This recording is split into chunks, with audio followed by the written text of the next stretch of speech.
আসসালামু আলাইকুম। আমরা এই মুহূর্তে রয়েছি নাটোর হর্টিকালচার সেন্টারে। তবে আমি যেখানে দাঁড়িয়ে রয়েছি এটি একটি বিদেশি ফলের কর্নার করছে হর্টিকালচার সেন্টার। এখানে ইতিমধ্যে বিভিন্ন যে পার্চিমন, তারপরে লঙ্গান সহ আরও যে বিদেশি ফল রয়েছে, এই বিদেশি ফলগুলো সম্প্রসারণের জন্য হর্টিকালচার সেন্টার তারা একটি বিদেশি কর্নার করেছে। মূলত এটি টাইমও বলা যেতে পারে, এবং পাশাপাশি এখানে মাতৃগাছ রোপণ করা হয়েছে। এটি এখানে সফল হলে তারপরে সেটি কৃষক পর্যায়ে সম্প্রসারণ করা হবে। আমরা এই মুহূর্তে আমাদের সঙ্গে যুক্ত হবেন এই নাটোর হর্টিকালচার সেন্টারের উপপরিচালক। আমরা তার সঙ্গে কথা বলবো। তিনি মূলত আমাদের আজকের এটি দেখাবেন।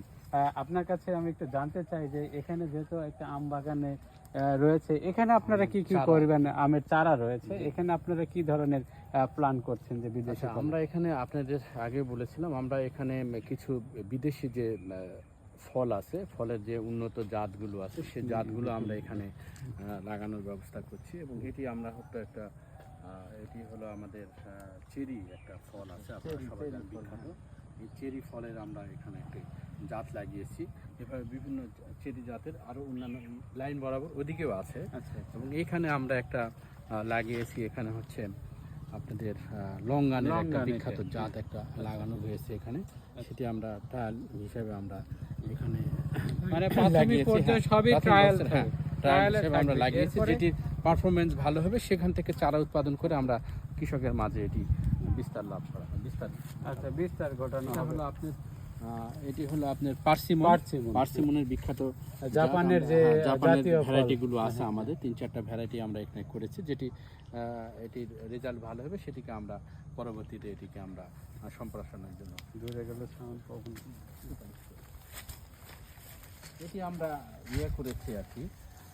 এই জায়গাটা আমাদের অ্যাভোকাডোর আমরা এখানে গাছ লাগিয়েছি। অ্যাভোকাডোর ওই পাশের গাছটা ভালো আছে, এটি শীতের সময় একটু ট্রাবল হয়। হ্যাঁ, এটা অ্যাভোকাডো। আমরা পরবর্তীতে এখানে আবার আমরা এখানে কলমও করে এটিকে আমরা এটাকে আমরা সুন্দর করার চেষ্টা করব। আর এখানে আর কি কি আপনারা রোপণ করেছেন? যেটি পাশাপাশি এখানে হলো আমাদের একটা, এটা হচ্ছে আমরা করেছি আর কি, এটি আমাদের রামবুটানের আমরা এটা চারা লাগিয়েছি। আমরা 4টি চারা লাগিয়েছি। এটি এখন পর্যন্ত আমাদের এখানে একটু সমস্যা হয়, কিন্তু এখন পর্যন্ত চারা বেশ ভালো আছে। নাটোরে এটি রেসপন্স করেনি সেভাবে, কিন্তু এখন পর্যন্ত চারাটা ভালো আছে, আমরা অবজারভেশনে রেখেছি আর কি। এই বিদেশি আমাদের যে জাতগুলো আছে। এখন আপনার কাছে একটা প্রশ্ন, সেটি হচ্ছে যে আমরা যে বিভিন্ন সময় আঙ্গুর বা কমলা যেগুলো আমদানি করি, সেক্ষেত্রে এইগুলো এখন নাটোরে বেশ বিস্তৃত হচ্ছে। বিশেষ করে যদি বলি, এক্ষেত্রে হর্টিকালচার বিভাগ কিভাবে তাদেরকে পরামর্শ দিতে পারে, এবং এটিকে সম্প্রসারণে আমাদের আরো কোনো পরিকল্পনা নেওয়া যেতে পারে কিনা? আমরা এই হর্টিকালচার সেন্টারে মূলত আমাদের প্রথম কাজ হবে যে চারা উৎপাদনটা, চারা মানে কলমের চারা উৎপাদন করাটা একটি বড় লক্ষ্য।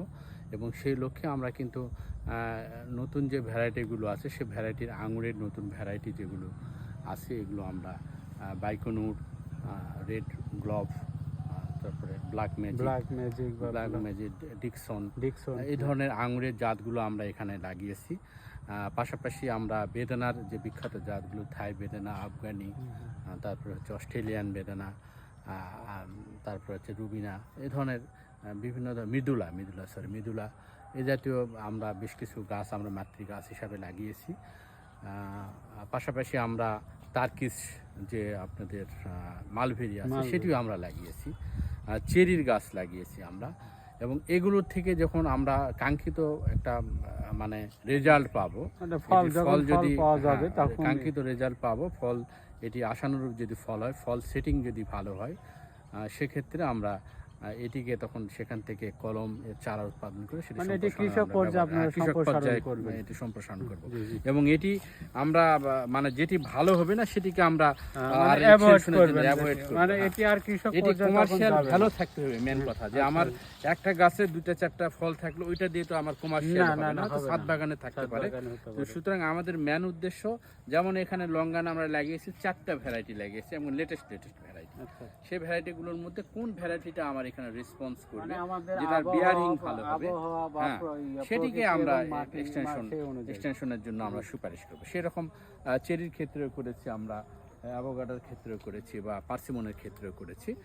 দেখার মাধ্যমে যেটি হর্টিকালচার সেন্টারের যেটি ভালো রেজাল্ট আসবে সেটিকে আমরা পরবর্তীতে এক্সটেনশন করব। জি ধন্যবাদ। প্রিয় দর্শক, শুনছিলেন নাটোর হর্টিকালচার সেন্টারে যিনি ডিডি রয়েছেন, তিনি জানাচ্ছিলেন যে এটি একটি বিদেশি কর্নার করা হয়েছে এবং বিভিন্ন যে ফল সেটি এখানে পরীক্ষামূলক আগে হবে, তারপরে এটি কৃষক পর্যায়ে দেওয়া হবে। আপনারা যেটি বলেন যে অনেক সময় কৃষক তো বিভিন্ন জায়গায় ইউটিউব বা বিভিন্ন জিনিস দেখে তারা যে ফলের গাছ লাগায় বা বিভিন্ন, এরপরে যখন পরীক্ষামূলক তারা করার পরে যখন সফল হয় না, এটি কিন্তু কৃষক 3 বছর পরে গিয়ে তারা কিন্তু লোকসানের শিকার হয়।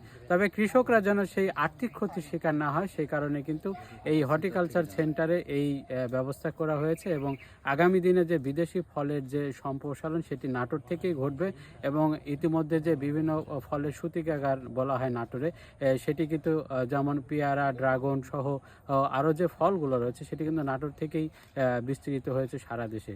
তো আশা করি আগামী দিনে যেন আমাদের এই বিদেশি ফলগুলো যেমন আমদানি করতে না হয়, এক্ষেত্রে একটি স্বয়ংসম্পূর্ণ ফল উৎপাদন জেলা হিসেবে নাটোর পরিচিতি পাবে বলে আমরা প্রত্যাশা করি। যারা আমাদের এই ভিডিওটি দেখেছেন তাদেরকে সকলকে ধন্যবাদ জানিয়ে আজকের এই পর্বটা আমরা শেষ করছি।